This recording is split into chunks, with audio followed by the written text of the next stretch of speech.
tadi itu adalah masuk ke ranah begitu. Jadi misalkan kalau tidak ada hubungan dengan ranah hukum itu termasuk dilema etika begitu ya, karena sama-sama benar itu tadi ya Bu Suci. Oh iya. Lalu selanjutnya Bu Suci, bagaimana Bu Suci selama ini dalam mengambil keputusan di sekolah, terutama untuk kasus-kasus di mana ada dua kepentingan yang sama-sama benar itu tadi atau sama-sama mengandung nilai kebajikan?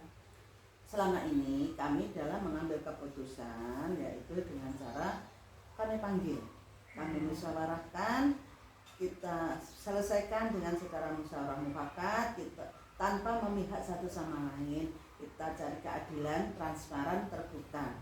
Begitu. Jadi untuk nilai kebajikannya ini harus bersikap adil, transparan, terbuka itu tadi. Jadinya semua mengetahui permasalahan yang dihadapi.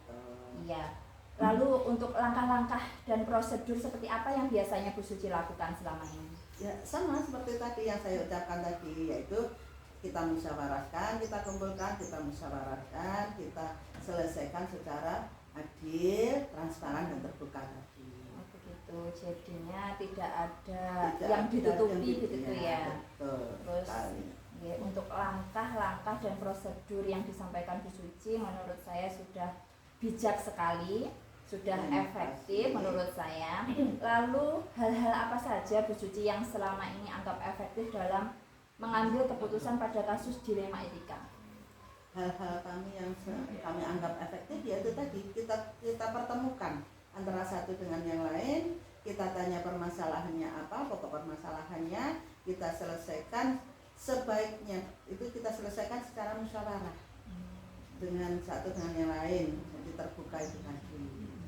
Berarti intinya ini hal yang menonjol adalah musyawarah begitu ya. Musyawarah untuk mencapai kesepakatan, nanti misalkan ada kasus atau ada masalah, nanti ada pendapat dari pihak-pihak lain yang bisa membantu dalam menyelesaikan masalah. Okay.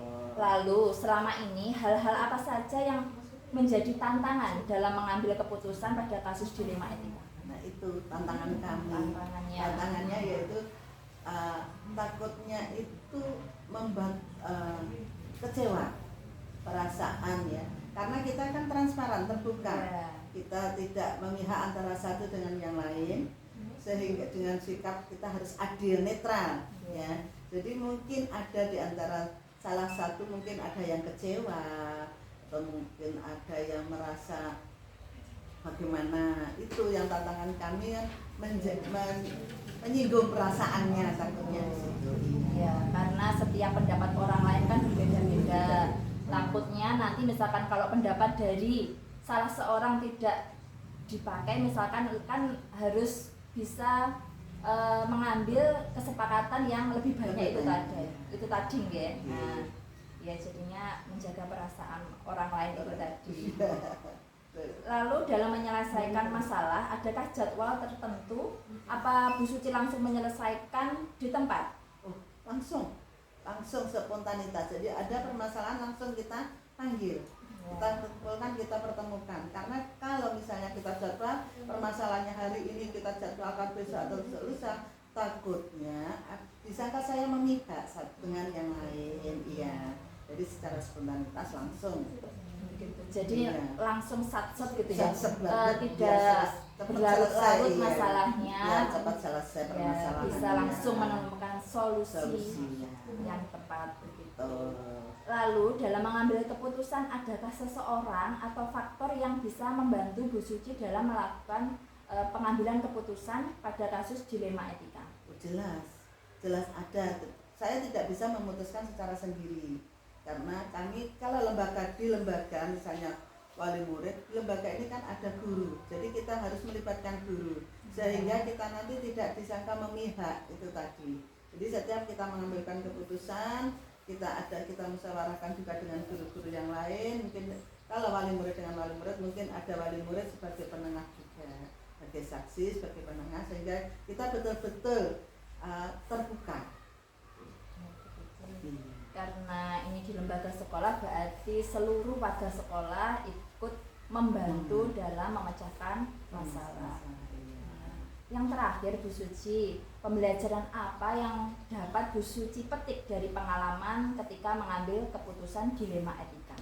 Pembelajarannya yang dapat saya petik yaitu satu, moral, sikap wali murid, sikap warga sekolah. Yang kedua, kita musyawarah. Setiap mengambilkan keputusan kita perlu kita musyawarahkan tanpa kita ambil dengan pemikiran kita sendiri. Gitu. Oh begitu, jadinya menjunjung tinggi moral ya, karakter seseorang, moral bagaimana dalam memberikan pendapatnya begitu. Mungkin itu saja Bu Suci untuk pertanyaan-pertanyaan terkait pengalaman Bu Suci dalam mengambil keputusan. Mungkin nanti ini bisa menjadi pembelajaran juga bagi saya jika menemukan masalah, jadi saya lebih bijak lagi dalam mengambil keputusan. Saya akhiri ya Bu Suci. Ya. Terima kasih untuk waktunya. Maaf mengganggu. Sama-sama, tidak mengganggu. Sama-sama. Wassalamualaikum warahmatullahi wabarakatuh. Waalaikumsalam warahmatullahi wabarakatuh.